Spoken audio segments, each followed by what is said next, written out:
Saudara-saudaraku yang terkasih di dalam Tuhan Yesus Kristus, selamat berjumpa kembali bersama keluarga besar GKJ Mojosongo, yang mana saat ini kita telah memasuki bulan keluarga, dan hari ini kita akan belajar bersama-sama di dalam pemahaman Alkitab hari yang kedua dengan tema makin tua makin cinta. Hari ini saya ditemani Pak Kristianto dan juga Pak Joko Purwanto. Dan kiranya Ibu Bapak, anak-anak yang terkasih bersama keluarga tercinta masih tetap semangat, masih tetap gembira, dan tetap berpengharapan. Dan kita harus tetap bersehati berdoa supaya COVID-19 segera bisa sirna dari muka bumi ini. Kita berdoa bersama-sama. Karena itu kita awali terlebih dahulu dengan bersama-sama kita akan berdoa. Mari kita berdoa. Kami bersyukur ya Tuhan, jikalau pada malam hari ini Tuhan persatukan kami semua, sekalipun kami harus melakukan pemahaman Alkitab secara online, namun dengan gembira kami bisa belajar bersama-sama. Oleh karena itu berkati dalam percakapan pemahaman Alkitab hari yang kedua ini, agar sungguh-sungguh keluarga semakin mampu merawat dengan penuh cinta atas anugerah Tuhan yang sudah kami terima. Di dalam nama Tuhan Yesus Kristus, Sang Juru Selamat, Raja Damai, dan Raja di atas Raja, demikian juga Raja bagi keluarga, kami berdoa. Amin. Saudara-saudaraku yang terkasih, saya membawa gitar, Pak Kris dan Pak Joko. Kita menyanyi ya, lagu yang sudah biasa tentunya sejak sekolah minggu, karena Pak Kris, Pak Joko ini juga guru sekolah minggu, dan Bapak Ibu juga mantan murid semua, dan juga ada yang jadi guru. Lagu yang tentu sudah kita bisa hafal, Ku Cinta Keluarga Tuhan.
Kris dan Pak Joko, dengan menyanyikan lagu ini tadi sebetulnya kita diajak untuk apa tuh sebetulnya? Ya, kita sebagai keluarga Allah harus membina cinta kasih di antara keluarga. Ya, itu Pak. Yang betul. bisa. Pak Kris, setuju? Setuju. Ya. Saling mengasihi, saling mencintai. Saling mengasihi, saling mencintai, sungguh luar biasa, apalagi dengan tema makin tua makin cinta. Saudara-saudaraku yang terkasih, anak-anakku, berbicara tentang usia yang semakin tua. Spontan saja, kira-kira di benak Bapak Ibu apa yang terbersih? Pak Kris, kira-kira apa yang terbersih kalau kita berbicara tentang usia yang bertambah tua? Ya, orang tua itu mudah letih, mudah lesu, mudah lemah, ya, mudah lalen. Mudah lalen. Sakit-sakitan. Ya, itu terutama Pak. Oke, dilengkapi Pak Joko. Ya, kalau saya orang tua itu cenderung sensitif. Sensitif. Artinya Ya. sensitif. Mudah tersinggung. Mudah tersinggung. Itu harus banyak dimong. Oh begitu, jadi orang tuh malah dimong ya? Iya, dimong. Oh gitu, ya. Selain itu apa lagi? Kan seringkali kita mendengar, bahkan mungkin kita mengucapkan sendiri. Nek wis tuwa, biasanya tanda-tandanya apa? Yang Tadi Pak Secara fisik. penglihatannya blawur. blawur, B1 itu, B2-nya Buyuten. buyuten. Ini kari aja nih. Ora apa-apa. Jadi siji blawur, sing keloro Budek. budek, Botak. butak wis kena rambutnya makin habis Rontok semakin ya. rontok kan. Ya. Nah, apalagi belero, suaranya semakin ora cetha, walas ya. Kemudian Beser. beseren dan yang terakhir Buyuten. buyuten.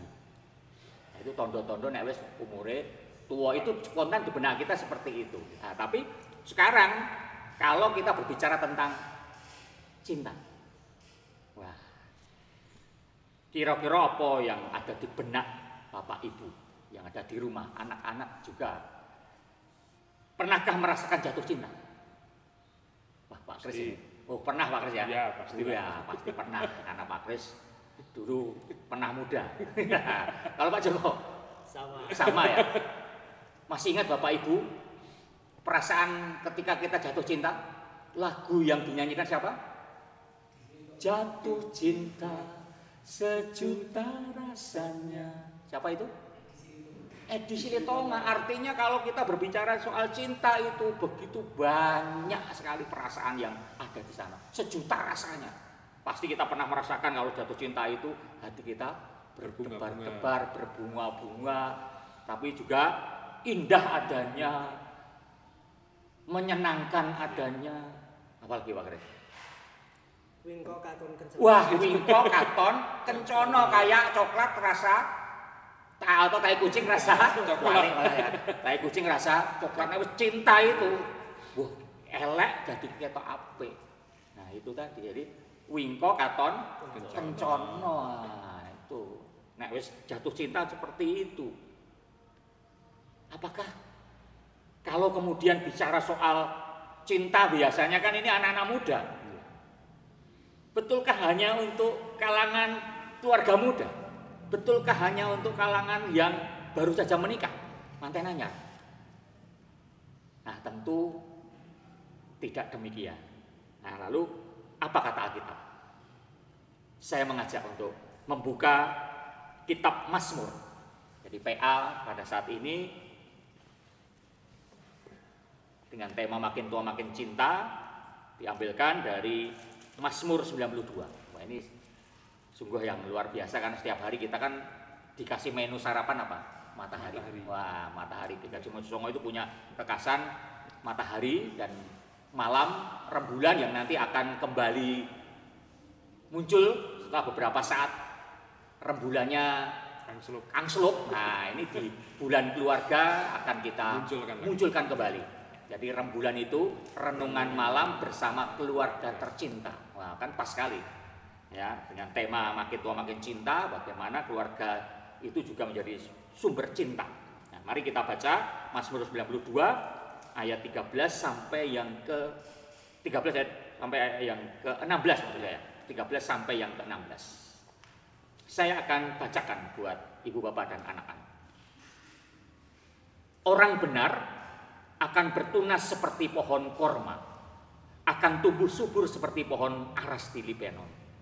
Mereka yang ditanam di bait Tuhan akan bertunas di pelataran Allah kita. Pada masa tua pun mereka masih berbuah, menjadi gemuk dan segar, untuk memberitakan bahwa Tuhan itu benar, bahwa Ia gunung batuku dan tidak ada kecurangan padanya.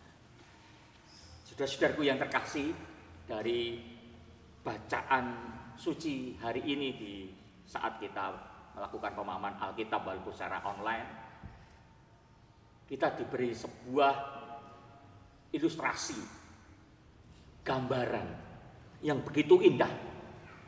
Dan ini nyambung juga dengan tema besar di bulan keluarga tahun 2020. Bapak Ibu, anak-anak masih ingat atau sudah tahu tema besar kita? Pak Kris, Pak Joko, tema besar kita apa? Seni merawat keluarga. Seni merawat keluarga. Ini tema besar kita. Nah, jadi ada seni dan ternyata bacaan kita juga harus kita akui. Mazmur atau juru mazmur atau Daud atau penulis selain Daud juga ada itu menggunakan pendekatannya seni. Digambarkan dengan apa tadi? Pohon korma dan pohon aras. Luar biasa. Jadi di ayat tersebut dinyatakan melalui gambaran pohon korma dan aras. Korma ibu bapak yang terkasih, anak-anak yang terkasih, Pak Joko dan juga Pak Kris. Korma itu sebagai lambang, simbol kebaikan. Jadi ketika berbicara soal pohon korma, orang Timur Tengah, orang Yahudi, orang Israel langsung paham bahwa korma itu adalah lambang kebaikan. Korma itu adalah lambang kebenaran. Korma itu adalah lambang kecantikan. Korma itu adalah lambang hidup lurus, lambang kemenangan dan kegembiraan. Mari kita lihat satu persatu. Kenapa kok ini kebenaran? Di dalamnya ada kebaikan. Korma itu ditanam di tengah padang pasir atau hidup di padang pasir. Bisa dibayangkan, namanya padang pasir tentu yang paling sulit ditemukan adalah sumber air. Tetapi kenapa pohon korma bisa hidup? Itu tentu karena dia memiliki akar dan akarnya bisa puluhan bahkan ratusan meter. Artinya apa? Ketika ada korma, kemudian ada peziarah atau orang yang berjalan yang kemudian tentu mengalami kesulitan ketika dia kehabisan air, melihat korma itu menjadi hal yang akan menggembirakan. Dan di situ dipastikan akan ada sumber air. Selain tentu pohon korma yang tumbuhnya itu lurus, itu juga menjadi simbol lambang hidup manusia harusnya juga lurus, hanya mengenang ada ke atas. Juga tentu ada buah. Jadi selain dia bisa berteduh, orang berteduh di situ bisa menikmati buah korma, juga bisa tahu di situ ada sumber air. Ini membahagiakan. Dan disinilah kita bisa melihat makna dari pohon korma itu ternyata bisa memberikan satu kehidupan. Itu pohon korma. Panjangnya seperti pohon, kalau di Indonesia pohon kelapa, ya kira-kira sekitar 10 meteran begitu. Maknanya manfaat dari pohon korma tentu tidak hanya dimakan hanya untuk bisa mengenyangkan, tentu banyak manfaatnya. Untuk kecantikan bisa, untuk kesehatan juga pasti ya. Dan kandungan di dalamnya memang sungguh luar biasa. Itu dari pohon korma. Ya akarnya yang begitu menancap sampai dalam, dan di situ pasti akan ditemukan sumber air. Dan juga pohonnya yang lurus, yang juga menjadi lambang atau simbol hidup manusia harus lurus, hidup dalam sebuah kebenaran dan bisa menjadi berkat. Itu pohon korma. Masih ingat, pohon korma seringkali dilupakan bahwa pohon korma itu seperti pohon apa kalau seringkali di Indonesia itu yang dipakai setiap Paskah itu palem. Jadi pohon korma itu daunnya pun dipakai untuk ketika menghormati sang raja datang. Sekaligus juga ketika pahlawan dalam berperang mencapai kemenangan, maka akan disambut dengan kegembiraan oleh rakyat. Maka disitulah pohon korma yang daunnya itu seperti palma itu dipakai juga untuk menyambut raja, menyambut pahlawan dengan penuh kegembiraan dan penuh kemuliaan. Dan di sini kita sudah bisa menangkap maknanya. Itu pohon korma. Pohon aras. Pak Kris mesti tahu ini kalau pohon aras itu apa Pak Kris? Kekasannya. Menghasilkan daunnya ya. Harum ya. Ya. Masih ingat bangunan bait Allah itu dari mana? Pohon aras. Ya, kuat. Dan kalau pohon korma itu 10 meter lebih sedikit begitu, pohon aras itu bisa mencapai 40 meter lurus, kuat, dan tentu juga akarnya lebih kuat lagi. Jadi selain harum, kuat, jadi ini menjadi simbol juga. Ya kemuliaan, simbol keharuman, simbol kekuatan, keperkasaan, dan juga tentu tadi simbol akar yang kuat tertancap di tanah. Nah, dari sini kita bisa kemudian mengambil maknanya hampir sama dengan pohon korma. Aras dan korma dipakai oleh Tuhan melalui sang pemazmur untuk menggambarkan apa kalau ini kemudian kita kaitkan dengan tema kita makin tua makin cinta. Karena disebutkan di sini pada masa tua pun mereka masih berbuah menjadi gemuk dan segar. Pak Joko, kalau kemudian kita kaitkan dengan tema kita, lalu maknanya seperti apa? Kalau di awal tadi kan kita bicara nek wis tuwa kuwi 6B tadi. Nah, ternyata di sini kita bisa melihat sesuatu yang bertolak belakang. Artinya semakin tua semakin menunjukkan cirinya seperti pohon korma dan juga pohon aras. Ya kan? Pohon aras dan korma tadi melambangkan sesuatu bahwa semakin tua harus semakin hidup benar. Semakin tua menjadi semakin hidup, semakin bisa memberkati, bisa membawa sebuah kehidupan menuju kepada arah kepada Tuhan. Maka benar, kalau semakin tua semakin bijaksana, itu menjadi suatu hal yang oh itu ya. Jadi tidak lagi kemudian semakin tua malah semakin tidak berharga. Semakin tua menjadi semakin tidak merasa bahagia. Semakin tua merasa dirinya tidak punya apa-apa. Tubuhnya lemah. Di sini Tuhan ingin menunjukkan melalui sang pemazmur bahwa semakin tua kita diharapkan jadi semakin bisa bermakna hidup kita. Karena apa? Orang tua itu kan memang diharapkan menjadi seperti pohon korma, di mana anak cucu kemudian merasakan teduh di dalamnya. Kenapa? Ya karena orang tua kan punya banyak pengalaman, pahit, manis, getir, dan lain sebagainya itu sudah dimiliki oleh orang tua. Artinya Bapak Ibu tentu ini tidak hanya untuk Bapak Ibu, untuk anak-anak kan juga demikian. Jadi tema ini sebetulnya makin tua itu artinya kan tidak ada usia kita menjadi semakin muda. Yang anak-anak pun juga nanti akan terus bertumbuh menjadi dewasa dan kemudian akan menjadi tua. Maka mulai sekarang ini kita diajak untuk kemudian menjadi seperti pohon aras dan pohon korma yang berakar, yang tertancap kuat, dan di situ akan ada sumber air yang bisa menghidupi sehingga akhirnya bisa menjadi pohon yang sungguh luar biasa. Nah, dari makna yang begitu dalam ini, nah selanjutnya lalu bagi kita apa yang bisa kemudian kita maknai? Mungkin Pak Kris atau Pak Joko mau bertanya, walaupun nanti bertanya akan saya kembalikan walaupun demikian.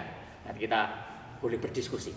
Ya, Pak Pendeta. Ya, mari. Jadi kita belajar dari Mazmur ini, khususnya Mazmur 92 ayat 13 sampai 16 tadi, yang berbicara tentang simbol pohon kurma, simbol pohon aras tadi, bahwa kita sebagai semakin tua itu harusnya menunjukkan kita semakin kuat dan semakin kokoh. Dalam keluarga itu semakin kokoh, semakin kita semakin tua itu semakin kuat dan semakin kokoh seperti kurma dan seperti pohon aras tadi, dan juga membahagiakan ya, karena bisa mengayomi ya. Jadi Pak Pendeta mengatakan bahwa di bawah pohon kurma tadi kita bisa berteduh, bisa menikmati ya kan, buah kurma yang begitu banyak manfaatnya. Iya, demikian pula kita sebagai orang-orang beriman, semakin kita usianya semakin tua, itu kan semakin bahagia, semakin kuat, semakin kokoh ya, di dalam Tuhan. Ya, kira demikian. Ya, terima kasih Pak Joko melengkapi. Pak Kris mau melengkapi? Ya. Jadi sebelum pohon kurma dan pohon aras itu menjadi pohon yang kokoh kuat, tentu akan diawali dari benih. Kemudian benih itu tumbuh makin lama makin kuat, akarnya juga makin menerobos kemana-mana mencari sumber air dan seterusnya. Menjadi kuatnya pohon ara dan pohon aras itu tentu melalui proses. Sama sebenarnya kuatnya cinta di antara anggota keluarga itu juga melalui proses. Tidak begitu saja muncul kekuatan cinta di antara mereka, tapi melalui proses.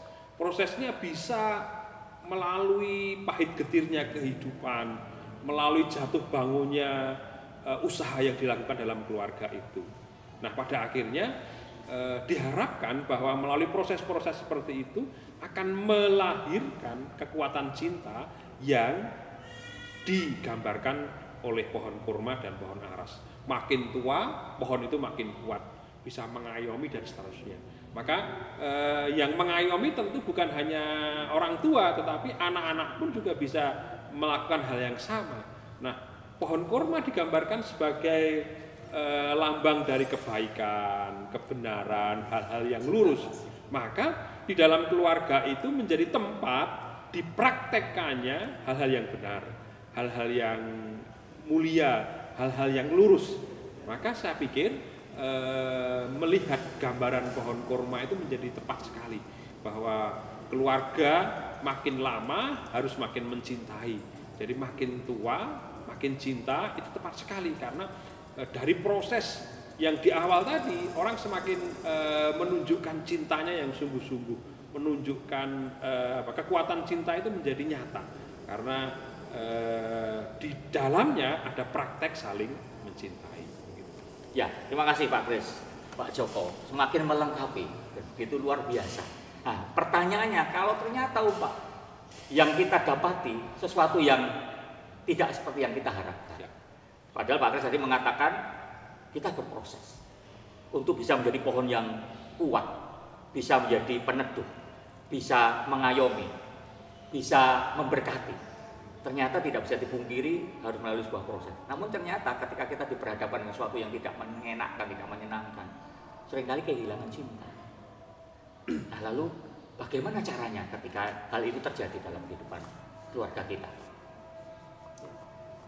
Pak Joko. Ya. Nah, kalau itu terjadi Pak Joko, pripun Pak Joko? Jadi ya, kalau itu terjadi sebaliknya tadi yang diharapkan melalui gambar simbol lambang pohon kurma dan pohon aras tadi. Sebetulnya kita bisa belajar nih dari pohon kurma dan pohon aras. Jadi harus kita, kalau terjadi kegagalan berarti terjadi kegagalan dalam berakar. Ya. Oleh sebab itu kita pohon ini kan harus berakar kuat. Kalau pohonnya besar, akarnya nggak kuat, repot. Karena akan mati, layu dan mati. Maka kita sebagai orang Kristen, supaya hidup kita itu berhasil di dalam membina cinta kasih, kita harus belajar kepada Sang Maha Kasih, berakar di dalam Sang Maha Kasih, yaitu di dalam Tuhan kita Yesus Kristus. Berakar di dalam Kristus. Itu. Ya, artinya begini, saya tambahkan. Seperti pohon aras dan juga pohon kurma itu kan ditanam di padang pasir. Itu kan artinya apa? Harus diakui untuk berproses menjadi keluarga yang semakin mencintai, termasuk sekalipun semakin tua. Itu artinya apa? Ketika datang sesuatu yang tidak mengenakan, terimalah, bersyukurlah. Karena itu bagian proses pendidikan. Karena kadang-kadang kan kita di dalam benak kita atau dalam pemahaman kita atau mindset kita, kalau namanya keluarga yang bahagia, penuh cinta itu keluarga yang tanpa tantangan, tanpa ada berbagai macam persoalan. Harusnya malah disyukuri ketika datang itu. Belajarlah dari pohon kurma dan pohon aras. Dia kuat itu karena ada terpaan emang. Airnya kering kerontang, tetapi dia mencari terus. Akar itu sampai ratusan meter karena apa? Dia mencari dan terus mencari. Ya, termasuk ketika ada terpaan badai tadi, diterima karena badai inilah yang akan membentuk pohon itu menjadi kuat. Terpilih dia karena apa? Diterpa terus, ditempa terus oleh hal-hal yang tidak mengenakan. Maka Bapak Ibu yang terkasih termasuk anak-anak, pandemi ini menjadi kesempatan. Harus diakui, tidak sedikit yang kemudian goncang, kapan ini selesainya. Saya beberapa kali mengatakan, kita sekarang memasuki pandemi ini sebetulnya Tuhan sedang mendidik, memproses dan sekaligus diinstal ya Pak Kris ya. Kalau bahasanya anak-anak sekarang itu kita sedang diinstal, disetting ulang. Disetting ulang. Karena apa? Harus diakui kita itu kalau pohon bukan lagi pohon yang jejek tadi wis mentihung, bahkan udah pada ambruk. Karena kita lupa. Nah, kalau Pak Jokowi mengatakan akarnya tadi tidak kuat, ya, itu yang terjadi. Ya, jadi Pak Kris mengatakan berproses ya di situ ya, prosesnya harus kita akui di sana. Jadi Bapak Ibu, ini kesempatan termasuk anak-anak. Jadi kalau belajar di rumah bukan berarti kemudian ini menjadi tamat. Nah, Pak Kris ini guru yang tentu juga piye carane supaya anak-anak itu tetap gembira di rumah untuk belajar. Maka Bapak Ibu yang jadi guru ya harus makin kreatif juga untuk mengajarkan sesuatu, termasuk anak-anak juga demikian. Bapak Ibu yang jadi orang tua yang mendampingi pun juga demikian, supaya apa? Dirasakan kehadiran keluarga itu oleh anak-anak. Sehingga anak-anak nanti ketika bertumbuh menjadi dewasa sampai akhirnya tua, tidak menjadi semakin surut, tapi semakin menunjukkan kualitasnya. Jadi anak-anak Tuhan jadi semakin luar biasa. Masih ingat khotbah beberapa waktu yang lalu tentang persekutuan contohnya, tentang ibadah sejati itu tadi beberapa waktu yang lalu. Ternyata ibadah itu tidak hanya berhenti dalam ibadah hari Minggu, ibadah di keluarga, keseharian kita, baik mulai dari kita bangun tidur sampai nanti tidur, mulai hari Senin sampai hari Sabtu, itu bagian dari ibadah kita. Supaya apa? Pohon kita menjadi semakin berakar, menjadi semakin kuat. Ini kan luar biasa. Ya, Pak Kris mau menambahkan? Ya, jadi proses yang saya sebut di depan tadi harus kita maknai bahwa tidak semua pohon kurma itu ketika tumbuh dari tunas itu semuanya akan berhasil menjadi pohon yang kuat, kokoh begitu. Ada juga beberapa pohon kurma yang mengalami kesulitan untuk menjadi tumbuh menjadi pohon kurma yang kuat. Nah, kalau saya boleh menggambarkannya, mungkin di antara kita, keluarga kita masing-masing mengalami proses yang berbeda. Ada yang enjoy saja, sepertinya tidak ada masalah, walaupun sebenarnya ada masalah, tapi masalah itu dikreasi sedemikian rupa menjadi diolah sedemikian rupa menjadi ucapan syukur seperti disampaikan Pak Joko tadi, menjadi sesuatu yang luar biasa. Tapi ada juga di antara keluarga-keluarga kita yang dalam tanda kutip gagal untuk mengkreasi, mengolah permasalahan itu sehingga proses itu menjadikan beberapa keluarga mengalami kesulitan, mengalami mengalami kesulitan untuk bangkit lagi setelah mengalami kejatuhan. Maka saya pikir kita harus melihat gambaran dari pohon kurma ini. Jadi proses di awal itu menjadi sangat penting. Maka menumbuhkan cinta sebelum menjadi tua, karena seringkali kan sudah terlanjur tua tetapi cinta tidak bertumbuh. Maka ketika di awal menumbuhkan pemahaman, saling memahami, saling mengerti di antara anggota keluarga, istri memahami suami, suami memahami istri, anak memahami orang tua, itu menjadi sangat penting. Sehingga dengan pemahaman itu lahirlah cinta. Nah, ketika cinta itu di awal dibangun lebih kokoh, maka ketika ada badai, ketika ada pandemi atau sejenisnya, pohon ini sudah kuat terlebih dahulu. Maka harus dibangun di awal pohon ini menjadi kuat, sehingga ketika ada badai, maka badai itu ya silahkan lalu, karena pohon ini sudah dibangun menjadi sebuah pohon yang kuat.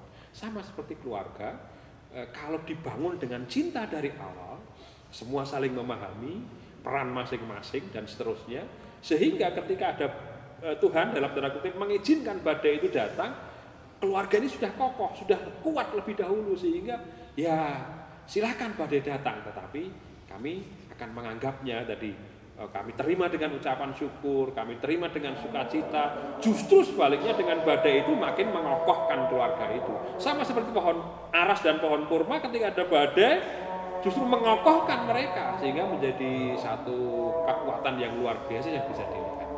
Begitu. Ya, terima kasih Pak Kris. Jadi semua harus berproses sejak mula. Iya. Ya, maka semuanya dipersiapkan. Pertanyaan berikutnya, kalau umpama harus diakui, ternyata harus kita akui jujur, sejak mula kita tidak pernah membangun hal itu. Tiba-tiba udah tua, apakah kemudian kita merasa, oh yang ini awet telat, atau apakah kemudian tamat? Pak Joko, apakah kemudian ini, Pak Kris kan, ya mulai dari awal ini harus dimulai dibangun di keluarga itu sejak mula, supaya nanti ketika datang badai kita udah siap. Nah, tapi tidak bisa dipungkiri bahwa keluarga kita macam-macam. Ya. Ada yang belum bisa bersemai cinta itu. Bahkan mungkin sampai sekarang kehilangan cintanya bisa. Ya. Nah, lalu apakah ini lalu tidak termasuk yang bagian memperoleh berkat seperti gambaran pohon korma dan juga pohon arasin? Apakah begitu, Pak Joko? Ya, kalau saya melihatnya begini bahwa selama kita masih hidup, Iya, masih ini punya niat. belum ada niat, ada kesungguhan, ada komitmen, saya kira belum tamat. Belum tamat. Iya. Tidak ada istilah tamat. Belum terlambat. Belum terlambat. Iya. Belum tamat ya.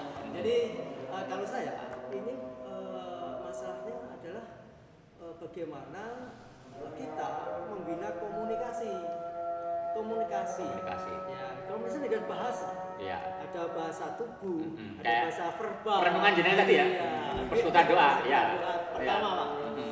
Jadi kita komunikasi yang baik, membina komunikasi antara orang tua dengan anak. Saya kira kalau ada komunikasi dengan baik, dengan didasari cinta kasih, ya saya kira masih bisa. Masih Iya, ada masih kesempatan. ada kesempatan. Oh, masih hidup kok.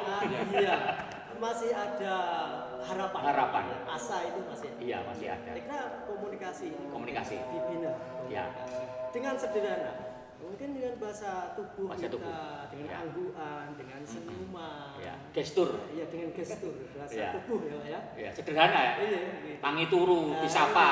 iya. Selamat Jadi, pagi. Pak Kris, mungkin Pak Kris katakan bahwa itu suatu proses ya. Proses ini harus dibina sejak Dini. Itu, ya sejak dini. Iya. Kalaupun itu katakanlah agak Terlambat. saya kira masih ada. Masih ada waktu. Iya. Masih ada kesempatan. Saya kira gitu ya Pak. Ya, saya lanjutkan ya ini. Ya. Nah, ini kan sudah masuk ke aplikasi sekarang.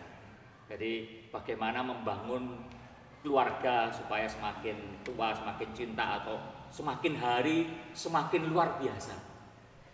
Pak Joko sudah mengawali komunikasi. Sesuatu yang sederhana. Pak Kris, ini banyak contoh yang seringkali disampaikan. Bagikan Pak Kris. Supaya betul-betul pohon aras dan pohon korma itu tidak hanya menjadi lambang tetapi ya itu sudah menjadi sesuatu yang kita hidupi. Apa Pak Kris? Iya.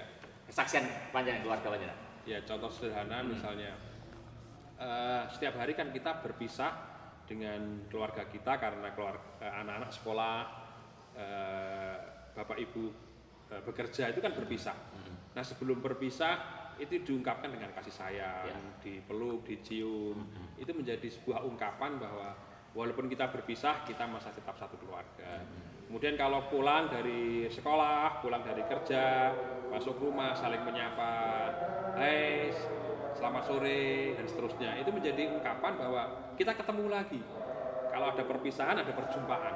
Nah, itu setiap hari kan dilakukan. Jadi perpisahan itu tidak perpisahan yang jauh, perpisahan setiap hari itu menumbuhkan kita untuk memiliki, menumbuhkan perasaan memiliki terus-menerus, mencintai terus-menerus. Demikian juga satu sikap yang mungkin harus kita pelajari walaupun atau kita praktekkan walaupun mungkin sulit adalah bahwa kita tidak mudah menyalahkan anggota keluarga kita. Seorang suami tidak mudah menyalahkan istrinya, seorang istri tidak mudah menyalahkan suaminya, seorang tua tidak mudah menyalahkan anak-anak, demikian juga sebaliknya. Nah, kalau hal itu ditanamkan sejak awal bahwa kesalahan itu biasa saja dalam kehidupan ini. Nah, jadi tidak lantas kemudian siapa yang salah menjadi objek untuk disalahkan. Karena kita juga bisa bersalah dalam beberapa hal. Maka yang penting adalah memahami mengapa anggota keluarga kita ini bisa bersalah dalam hal ini. Karena ketika kita bisa memahami, kemudian kita tidak gampang mudah untuk menyalahkan. Karena yang paling gampang itu kan mencari kambing hitam. Wah, aku salahmu kuwi dan seterusnya. Tapi kalau oh ya sudah, ini menjadi sesuatu yang wajar saja karena besok ke depan mungkin aku yo podo karo kuwi aku bisa salah juga. Bisa. Maka yang penting adalah tidak saling menyalahkan. Tetapi bukan berarti bahwa yang bersalah itu enak-enak saja. Kalau yang bersalah berarti memahami oh ya aku yang bersalah. Berarti aku harus meminta maaf. Nah, meminta maaf itu menjadi sesuatu yang harus kita praktekkan setiap saat, setiap hari kepada anggota keluarga. Oh, sorry dan seterusnya. Ini kesalahan saya. Dengan mudah menyatakan bahwa aku yang bersalah karena dan hal-hal yang kecil saja. Maka dengan demikian akan hal-hal yang besar akan menjadi baik. Nah, seringkali keluarga dalam tanda kutip bisa tumbang itu karena orang jaga image-nya terlalu tinggi sehingga tidak mudah untuk tidak mudah dan tidak berani untuk meminta maaf karena kesalahannya. Dan kalau itu bisa dipelajari, bisa dipraktekkan dalam kehidupan sehari-hari akan sangat mudah karena dengan demikian masing-masing keluarga akan memahami keberadaannya dan tadi kembali tidak saling mudah menyalahkan. Luar biasa. Kembali kepada pokok bahasan kita, pohon ara dan pohon kurma. Kita bersama-sama berdiskusi termasuk Bapak Ibu pasti juga di rumah dengan anak-anak. Lihatlah pohon kurma dan pohon aras bisa berbuah, bisa tumbuh, dia tidak bisa sendirian. Semuanya punya fungsi, akarnya, daunnya, batangnya, buahnya. Bahkan di situ harus ada air, di situ harus ada tanah, di situ ada udara. Semuanya punya fungsi, ada matahari. Artinya kalau ini dikembalikan pada keluarga, kita masing-masing punya peran. Jadi kalau semua tadi dijalankan, komunikasi, sapaan, saling tadi, betapa indahnya. Sehingga tidak ada lagi makin tua tidak menjadi semakin menjadi-jadi. Istilahnya apa? Tua-tua keladi. Makin tua makin menjadi. Wah, itu menjadi-jadi sing ora apik. Tapi kalau ini makin tua makin cinta itu kan ya cinta kepada anak iya, cinta kepada orang tua iya, cinta kepada tetangga kanan kiri iya, apalagi kemudian cinta kepada saudara seiman dan juga Tuhan. Ini ibadah sejati kita. Wah, kalau ini bisa dilakukan, betapa indahnya. Sungguh pasti luar biasa. Mari kita mulai di pandemi ini. Dipaksa memang kita harus akui, kita harus di rumah kan ini. Banyak waktu kan sekarang makan bersama. Banyak waktu sekarang berdoa bersama. Banyak waktu kan sekarang ayo beribadah bersama. Dan sekarang tidak perlu lagi diminta untuk ayo ada ini dan mandiri sekarang sudah. Belajar juga demikian, ibadah iya, berdoa juga demikian. Dan keseharian kita ternyata sungguh sekarang dirasakan manfaatnya ketika dipaksa oleh Tuhan dengan cara seperti ini. Ya kiranya ini bisa kita maknai dan kita bisa menginspirasi dan akhirnya bisa memberkati. Wah, ini Pak Kris, Pak Joko, nek kita lanjutkan sepertinya tidak akan pernah ada habisnya dan kita bersyukurlah. Ya, semoga ini terus berlanjut. Kesempatan dilanjutkan kepada Bapak Ibu di rumah dan anak-anak sambil makan, sambil bersendau gurau, sambil ya bisa ini kesempatan berkreasi. Ya, saya ingin sampaikan, anak saya yang masih kelas 6 baru aja naik itu. Terus pintar masak kan? Karena luar biasa. Orang mau pintar masak, pintar golek duit sekarang. Loh kan nggak luar biasa. Iya, banyak pesanan. Kuliner dia. Karena apa? Sejak dini Pak Kris memang. Sejak TK itu anak saya itu suka di dapur. Maka jangan heran kalau sekarang dia pintar masak. Dia pintar buat makanan dan sekarang di online kan. Wah, akhirnya kan jadi uang. Jadi uang. Ya, wah kan luar biasa. Artinya Bapak Ibu pasti juga bisa lah. Tidak ada kata terlambat, tidak ada kata tamat. Yang ada kesempatan dan ini menjadi berkat. Amin. Terima kasih Pak Joko, Pak Kris. Terima kasih. Diberkahi Bapak Ibu. Saya akan tutup bersama-sama dengan berdoa. Sungguh indah ya Tuhan, di dalam pemahaman Alkitab sekalipun secara online, namun hanya berkat Tuhan sajalah kami semua bisa kemudian mendalami, bisa menghayati, bahkan kemudian kami merefleksikan untuk kami lakukan dalam setiap kehidupan sehari-hari sebagai perwujudan ibadah yang sejati. Sehingga makin tua makin cinta tidak lagi hanya menjadi tema, tidak hanya menjadi sesuatu mimpi, tetapi biarlah itu kami hidupi dan terus kami wujud nyatakan dengan segala keterbatasan, dengan segala hal-hal yang seringkali tidak seperti yang kami duga, tetapi semua Tuhan izinkan agar keluarga mau dan mampu berproses menjadi keluarga yang semakin terberkati. Demikian ya Tuhan, kami menyerahkan setiap pergumulan keluarga kami masing-masing. Kami menyerahkan setiap harapan dari keluarga masing-masing. Kami menyerahkan setiap keluh kesah, derita, dan berbagai macam hal yang mungkin saat ini terasa berat, namun kami percaya pemahaman Alkitab hari ini semakin meneguhkan agar kami memiliki peran masing-masing untuk saling, sehingga sungguh pohon aras dan pohon korma mampu lahir dan mampu tumbuh di keluarga kami masing-masing. Di dalam nama Tuhan Yesus Kristus kami berdoa. Amin. Amin. Tuhan memberkati